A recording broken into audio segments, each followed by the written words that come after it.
Well, thank you for your time. How juicy. Juicy,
Well, thank you for your time.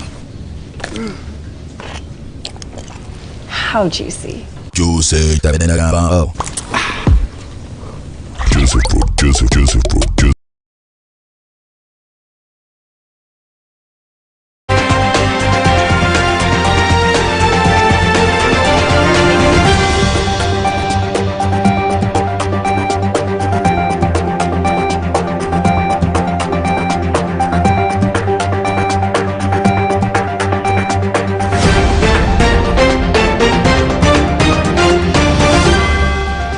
Glad you tuned into Maisha Television and welcome to Maisha Prime News. My name is Rida Chebet Kering, but first let's have a look at our top stories. Cancer is not devastating if it's early discovered. As one of the victims, I appeal to you to make sure that you do not have to undergo a major attack of cancer. Cancer is a disease that can be taken care of. Business tycoon Chris Kirubi passes away age 80 after a long battle with cancer disease. Tarehe 15 vile tunaenda pale Mangu hai tukasema ni Koibori, tunaenda huko na tuseme ni Bungoma Kawanjiko ndiye atakuwa mbunge wa Bungoma. UDA is hoping to make serious inroads and finish the Jubilee Party in Mount Kenya region.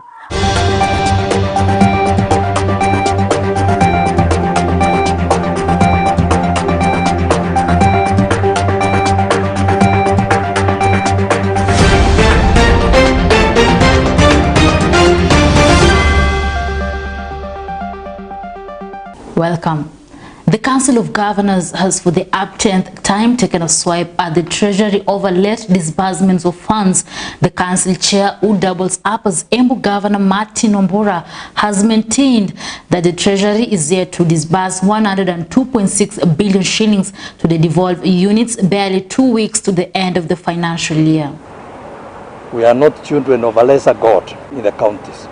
This should not be tolerated by those who support the success of devolution in Kenya. County governments will be forced to shut down by June 24th this year if the National Treasury fails to disburse 102.6 billion shillings owed to them. Seeing counties stigmatized for failing to offer critical services, and especially now in the face of COVID-19 pandemic, for what is beyond them. While Kenyans continue to demand services from the county government, operations at the national government continue uninterrupted, owing to timely financing from the National Treasury, while those operations in the counties are slowly grinding to a halt. This is the statement according to Council of Governors Chairman Martin Wambura, who in a press today on Monday faulted Treasury for what he termed as violation of the law. Treasury has not only failed to comply with the Constitution, but even with its own document, which is the cash disbursement schedule of 2020. They are not following it. Wambura, who is also Embu Governor, said Treasury is yet to disburse the said amount, yet it is just 2 weeks to the end of the financial year. He said this is also in spite of a stipulation by the county government's cash disbursement schedule for the financial year 2020-2021, generated by Treasury and approved by Senate in line with the Public Finance Management Act, stating that resources should be disbursed on the 15th of every month. Governor Wambura broke down the 102.6 billion shillings as 3.5 billion shillings owed to Nairobi County Government as arrears for the financial year 2019-2020, 2.6 billion shillings owed to Nairobi County Government for January, and another 1.4 billion shillings for February. 14.4 billion shillings is also owed to 25 county governments for March, while 28.5 billion shillings is owed to 47 counties for April, 25.3 billion shillings for May, and 26.9 billion shillings for June. We are not children of a lesser God. The COG chairman hence stated that owing to these, counties are unable to meet their statutory obligations and fiscal responsibilities such as payment of employees' salaries, remittance of employee statutory deductions, payment of suppliers' eligible pending bills, implementation of development projects, and derailed response in the fight against COVID-19 pandemic. Governor Wambora stated that counties will be unable to clear their pending bills amounting to 11.5 billion shillings as directed by Treasury Cabinet Secretary Ukur Yatani during his budget speech if the funds are not disbursed to the devolved units. If the National Treasury release the resources outstanding, county governments will be able to clear most of the eligible pending bills, pay salaries on time, and remit statutory deductions. Otherwise, counties cannot comply with this directive. On behalf of the counties, he appealed to the Senate, the custodian of devolution, to support counties in their call for quick disbursement as the law provides for efficient service delivery since most operations across counties are currently paralyzed. He further added that this will offer counties the remaining 8 working days to satisfy the stringent requirements by the control of budgets in accessing and spending the funds. The governor's boss said that it will be an unfortunate scene if the National Treasury fails to release the required funds, leading to counties' failures to offer basic services, thereby forcing suspension of services or a total shutdown by 24th June of this year. Unfortunately, if the National Treasury fails to release the required funds, counties will not be able to offer basic services, thereby forcing suspension of services or a total shutdown by 24th June 2021. Maisha TV. And owing to high-stakes political game that is the Kiambaa by-election slated for 15th of July 2021, key political parties fronting candidates are pulling all stop in an effort to win the seat.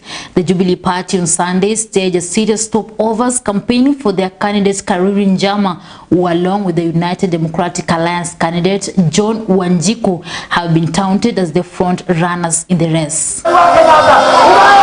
Kiambaa constituency was on Sunday painted red, with the Jubilee Brigade descending in the constituency to campaign for their candidate Karuri Njama for the July 15th by-election. The party's top leaders, together with the candidate, crisscrossed the constituency, making stopovers as they drum up support for him.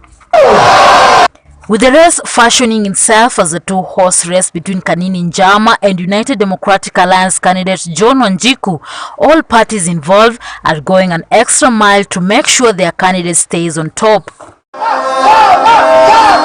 The Kiambaa race is being an indicator of political maneuvering within the larger Jubilee family. While the UDA associated with the Deputy President William Ruto is making an effort to wrestle the Mount Kenya region from his boss President Uhuru Kenyatta. Watu wanadanganya, watu walioko ndani ya Jubilee ndio wanaeneza uvumi kwamba Jubilee imesambaratika. Wao wenyewe wanakataa kutoka Jubilee. Kama wangekuwa na hakika chama ya Jubilee haina maisha ya usoni, wangekuwa wamejiondoa, waende waude chama yao na sisi tubaki tukuze chama yetu. The Jubilee campaigns are being spearheaded by the party's Secretary General Raphael Tuju, who has sent out troops to camp in the constituency with the promise of delivering the seat come July. There are grassroots mobilizers, including members of parliament, who have been stationed in Kiambaa until the by-election day, as the Jubilee Party tries to avoid an embarrassing defeat like the one in Juja, where a new political party, PEP, associated with Gatundu South Member of Parliament Moses Kuria, ousted it. Hakuaibika, wale walioaibika ni watu wa Juja. Maana wenyewe wamejitoa kwenye serikali. Hakuna mtu anaenda kupiga kura ndio aingia kwa opposition. Mtu anaingia kwa opposition by bad luck. Kura zikiwa zimepungua. Wao wenyewe wameamka asubuhi wakajipeleka kutoa serikalini wakaenda opposition. On the UDA side, politicians led by Kikuyu Member of Parliament Kimani Ichung'wah, Irathi Gachagua and Gatundu South Member of Parliament Moses Kuria are driving the campaigns for their candidate Wanjiku, whom they have sold as a hustler. Wapende wasipende, mwezi ya 7, mwezi tarehe 15, vile tulela pale Mangu hai, tukasema ni Koribori, tutaenda huko na tuseme ni Bungoma Kawanjiko ndiye atakuwa mbunge wa Kiambaa. UDA is hoping to make serious inroads and finish the Jubilee Party in Mount Kenya region. Maisha TV. And on to a sad story. Prominent Kenyan businessman and industrialist Dr. Chris Kirubi has passed away. According to the family, Kirubi passed away at 1 p.m. on Monday, June 14th, following a long battle with cancer, aged 80 years. Cancer is not devastating if it's early discovered. Businessman Chris Kirubi, who is also the chairman of Capital Group Limited, is dead. Kirubi died at his home at 1 p.m. after a long battle with cancer, the family confirmed on Monday. His family said in a statement that Dr. Christopher John Kirubi, who passed away today at 1 p.m. at his home after a long battle with cancer, fought with fortitude, grace and courage. He was surrounded by his family. I just like to interact with the youth because I feel they need role models. They need people who have done it, people who can advise them without being mean and keeping information to themselves. He has left behind 2 children and details of his funeral will be communicated later. Before his death, Kirubi had tweeted wishing his Twitter followers a fruitful week ahead, saying that it doesn't have to be a tiring Monday. He instead wished good tidings of favor, success, achievements and happiness to his followers in the new week. Kirubi had been suffering from cancer since 2017. Mr. Kirubi opened up about his battle with cancer for the first time in a brief video in which he appealed to Kenyans to undertake regular medical examinations. The businessman said that other than medical checks, Kenyans need to adopt healthy lifestyles. I am appealing, as one of the victims, I appeal to you to make sure that you do not have to undergo a major attack of cancer. Cancer is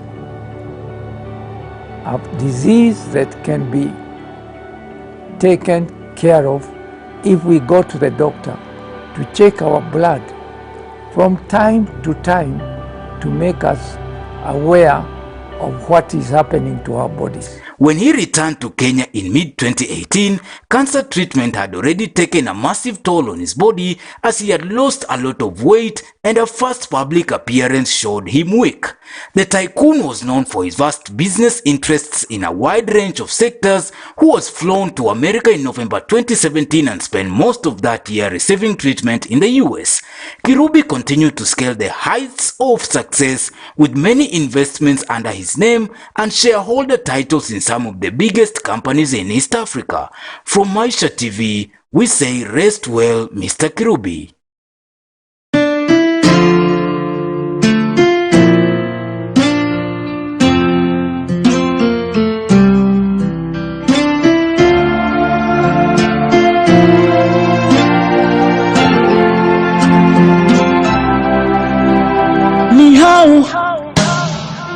Uliniwacha mi bila fahamu kuwa ni yako zamu, angalau ungeniambia eti unakam nitulize hamu wangu wa dhati. Hey, tama zangu zimenikwamia. May his soul rest in peace. And journalists took to the streets of Bungoma town today protesting the alleged threats by Governor Wycliffe Wangamati, directed as the Royal Media Services reporter Jimmy Simiyu. A total of 41 scribes had called for more protection and freedom to carry out their work and demanded that cases of harassment and violence meted on journalists in recent weeks be investigated. Shane Amoga has the details. Solidarity forever. Solidarity forever. For the union makes us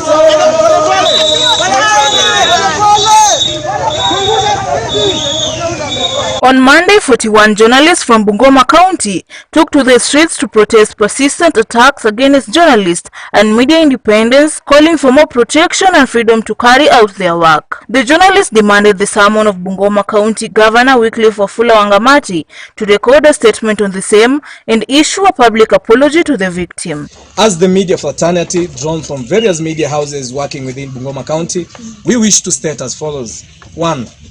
The Governor for Bungoma County, His Excellency Honorable Wycliffe Wafula Wangamati, should be summoned to record a statement over the threats and investigation launched to bring him to book. Number 2, the Governor publicly to apologize to Jimmy Simiyu over the threats and to a larger extent the media fraternity in Bungoma County. The governor is accused of issuing threats to Mr. Jimmy Simiyu, a journalist with Sulu FM, part of Royal Media Service. According to the reporter Jimmy Simiyu, the governor used a proxy's phone to call him and berated him over a story the reporter had filed. Simiyu told colleagues who accompanied him to report the incident that he had been threatened with death by the governor, who was furious about the negative story.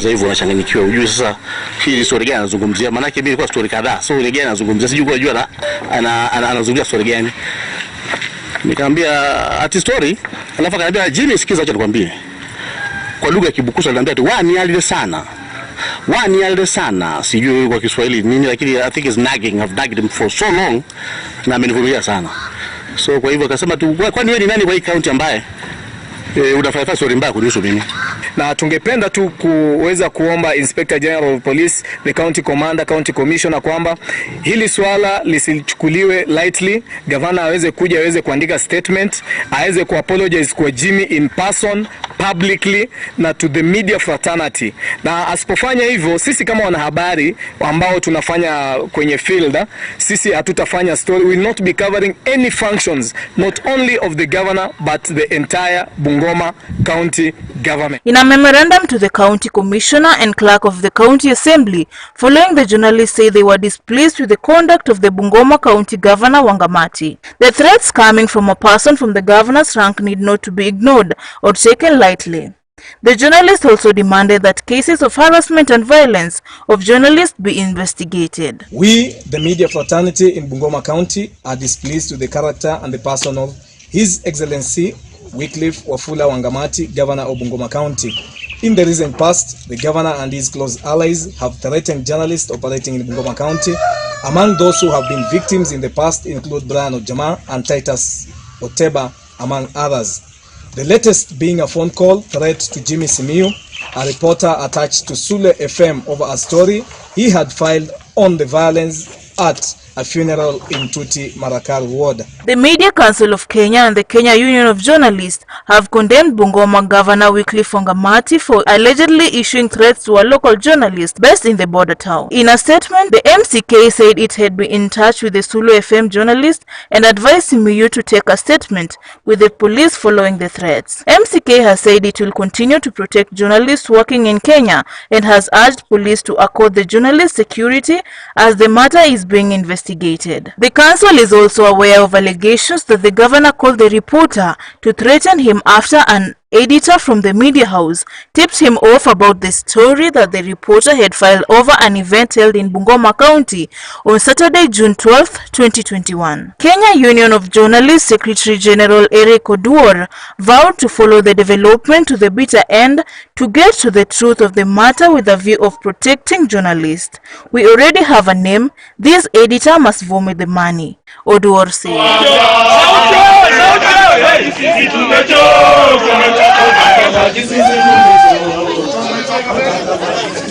The governor, through his director of communications, Tim Machi, has denied threatening the journalist, explaining that all he did was to inquire why the reporter did not reach out to him for a comment. Specifically, the governor asked whether Jimmy tried calling him or any of his officers to respond to allegations by MCAs clearly known to act on instructions. By his own admission, Jimmy said he did not, to which the governor asked whether it was a normal journalistic practice to file a one-sided story. The reporter has, however, rubbished Machi's statement, saying that was not what transpired between him and the governor over the tense phone conversation. Jimmy, sikiza acha nikwambie. Kwa lugha ya Kibukusu aliambia ati wani alide sana. Sijui kwa Kiswahili nini, lakini I think is nagging. I've nagged him for so long na amenivumilia sana. Reporting for Maisha TV, I'm Mogashine. And a section of legislators in Kisii County has called on the government to expedite the disbursement of Constituency Development Funds, CDF. The Nyaribari Masaba Member of Parliament, Ezekiel Machogu, says the delay has led to the stagnation of development projects in the constituencies. ukiangalia mwaka huu wa 2021 tunapaki siku chache sana ndio mwaka iweze kufungwa, kwa sababu tukifika 30th of June hiyo ni kama mwaka wa financial year imeisha. Ile pesa ambaye kila constituency katika Kenya inahitaji kupata ya CDF ni milioni 137. Kufikia sasa ile ambaye tumeweza kupokea katika kila constituency ni milioni 80 peke yake. Ile ingine ambaye ndio inatakana kwenda kwa miradi wa mashule na mengine bado hatujapokea. Tunauliza serikali ifanye kwa haraka ili katika huu mwaka kama bado ijaisha tuweze kupokea hiyo pesa, kwa sababu hii ndio pesa ambaye inaenea kila eneo katika taifa letu la Kenya. Sehemu yangu hii kuna miradi mbalimbali ambaye nataka kukamilika, inahitaji kukamilika katika msimu huu, na sasa imeadirika pakubwa sana, kwa sababu sasa iwe madarasa, iwe karakana, iwe dormitories ambaye tungekuwa tumetumia hiyo pesa kuhakikisha ya kwamba imekuwa tayari before the end of the financial year, bado kwa sababu hatujapokea hiyo pesa. Kwa bajeti tunauliza serikali mwaka ikianza iharakishe kwamba hiyo chanzo imeweza kufikishwa hapa nchini ili wananchi waweze kupata nafasi ya kujipatia chanzo hiyo ya corona. Kakamega Governor Wycliffe Oparanya has warned sugar cartels and selfish politicians to stop interfering with the ongoing process of bringing Kenya's giant Mila Mumias Sugar Company back to life. Governor Oparanya has cautioned politicians against spreading unfounded propaganda and malicious claims about the process. Kitu ya muhimu tunataka Mumias ifufuke. Watu wetu waendelee kufanya pale kazi, wakulima wawe ya kupeleka miwa pale na miwa isiagwe na uchumi wetu wa Kakamega iendelee. Hatuna haja na mtu yoyote. Sasa hii mambo mengi imetolewa, sijui fulani kwa sababu hakupeleka tenda ndio akapeleka, na kamati ya Senate inataka kusema ati ina mamlaka ya kusimamisha mambo kuendelea. Kamati ya Senate awaseka hapa, kamati ya bunge iko na mamlaka gani? Sipaka ipeleke mambo kwa bunge, bunge yote iongee hayo mambo. Fishermen at Sori Beach in Migori County are calling upon the government to finalize the reconstruction of the modern boat landing site in a bid to improve their businesses and livelihoods. If the landing site is completed, the fishermen will now have their fish processed and stored, awaiting to be moved to different markets before they go bad. Government has terminated the contracts for these sites because of the rising waters and all the other landing sites that were under refurbishment or construction. But the beautiful news is that in the financial year 2021-22, we have factored in funds to reconstruct these sites in identified higher grounds for each and every of the landing sites. When it will be complete, we will store our fish inside there and process so that we can have a ready market for our fish. Unajua omena ikikosa jua, hiyo saa tuwezi kula. Hizo ni za kuku sasa. Na hii nyumba wakileta nini dryers wanaita, tunaweza kuweka omena inaweza kulala kwa nyumba vizuri ili kesho tupate chakula vizuri. As you can see, there is a generator house here, but all of a sudden the rain came.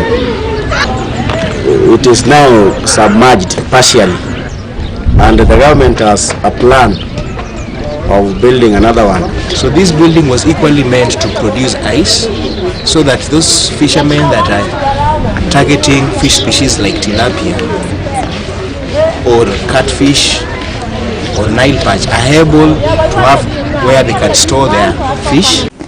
And former Wajir government lawyers have complained of continuous non-compliance of court orders which were issued in favor of their client. The lawyers, led by Ndegwa Njeru, said despite the court stopping the implementation of Mohamed Abdi's impeachment last month, the Senate proceeded to ignore the orders and continued with impeachment. The lawyers now demand that various organs, including the National Police Service, enforce the orders as directed by the court. The orders that were issued stopping the implementation of the resolution by the Senate and the implementation and further swearing in of the Deputy Governor were still alive and were still in force. We have served those orders to all organs. The Senate is aware, the Deputy Governor who is purporting to execute the functions of the Governor is aware, the police system is aware, we have served the office of the OP, so CS Matiang'i is aware, we have personally served the office of the IG, so the IG is aware, we have served each and every office that is mandated to maintain law and order. But unfortunately, there is serious disrespect of court orders. Court orders that are issued emanating from the judiciary are not meant to defeat or prevent any party from enjoying their rights, but they are meant to ensure that rights of all the parties that are involved in the dispute are protected. And into matters education, candidates who sat for their KCPE 2020 will know which schools they will be joining for secondary education as from tomorrow. The release of the Form 1 placements come as a bittersweet moment for parents who now have less than a month to send their kids to high school. The Education Ministry faces hard task of ensuring that all 1.18 million candidates get slots in just under 10,000 secondary schools in the countrywide. The transition, however, comes as a bittersweet moment for parents and a month to send children to school, with many parents loses their sources of livelihood due to COVID-19 pandemic. This even as government has held its stance that parents should pay school fees promptly. On behalf of government, that the Kenyan parents who are still denying should please pay that fee without further delay. Unlike previous years, the ministry is grappling with an increase of number of candidates against limited capacity in secondary schools, while the COVID-19 pandemic has necessitated rethinking of spacing at layering institutions. As per KCPE 2019 Form 1 selection, they were 33 and 9 slots in national schools, 184,816 in extra county schools, 188,454 in county schools, 669,144 in sub-county schools, and 77 in special needs education schools. The 100 transition now proves to be ahead of to Ministry of Education. Phillips, Maisha TV. Stakeholders in the tourism sector can now breathe a sigh of relief following the directive to lift travel restrictions imposed on travelers from the USA and United Kingdom. A statement from the Foreign Affairs Ministry also stated that COVID-19 restrictions for passengers and crew had equally been revised. The measures are in a bid to boost the country's revenue after the sector took a big blow occasioned by the COVID-19 pandemic.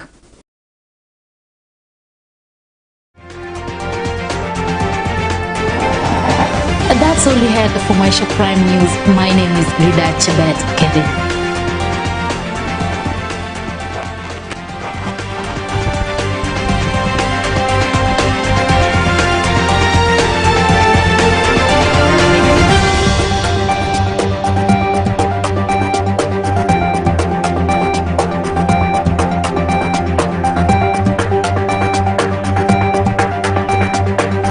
Trusting us as your #1 informative television.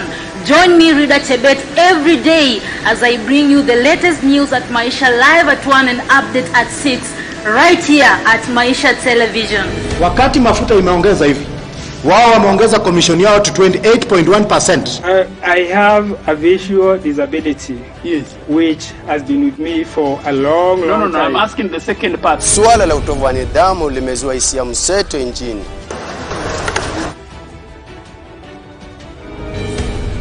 Caning is not bad for the students. Juu hata sisi wazazi wetu walikuwa natuadhibu tukiwa wadogo when we were growing up. We are now more organized than ever before. Indeed, this is the fastest growing television in Kenya. At Maisha Television, we are impartial and independent. The presidential election of the 26th October is hereby upheld. Every day, we create distinctive professional programs, content which inform, educate, and entertain. If the money has been approved, then it should be disbursed on time. We go an extra mile to let you know of all that is happening around. Wawe smart, wawe wasafi. We make it easier for you to access information, a right provided by the Constitution. This is where your opinion counts.